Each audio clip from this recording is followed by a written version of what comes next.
you so much for inviting me to come along today. Can I begin by acknowledging the Tasmanian Aboriginal people as the original, traditional and continuing custodians of the land that we stand on today, and also acknowledge their contribution to the Australian Defence Forces as well. I'd like to also acknowledge Senator Glenorchy and my parliamentary colleague John Tucker as well, and Alderman Simon Fraser from Glenorchy City Council, and of course everyone here who has put in so much hard work to make this day a reality. And I was talking to Stephen when I came beforehand. He said that this has been 22 years in the making. So Rome wasn't built in a day, but it was built in 22 years. And here we are today to be in this fantastic club room facility. It's such a great achievement for the club to be able to have a place to call their own, to be able to come together, to share their knowledge, their experiences, their artefacts, their items with each other.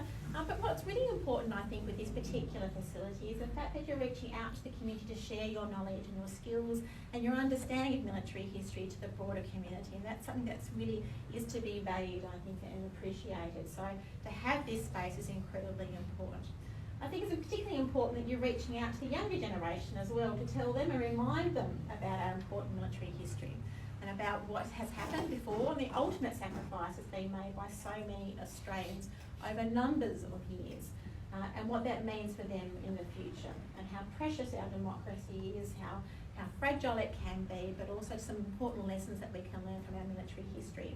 And of course, children learn by looking at things and being able to see examples of what's happening. And so it's fantastic that you have able to combine your individual collections to provide a collection here in the club rooms, but also to be able to share your collections that you might privately have as well, and to be able to share that knowledge with everyone.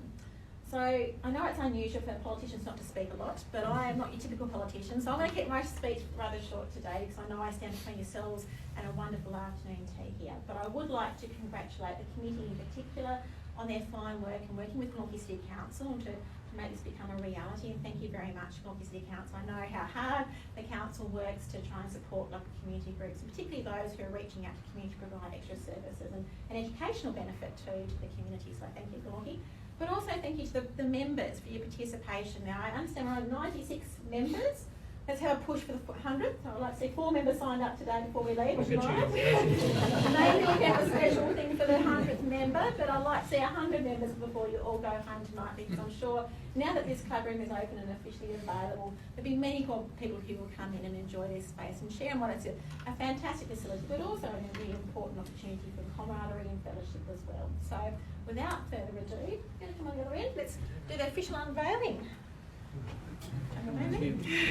Vinny, have you got a shot? Apparently it's done it 10 times, the 11th time it might not work, but we'll see how it goes. So it's my great pleasure to officially declare the HAMST club rooms officially open.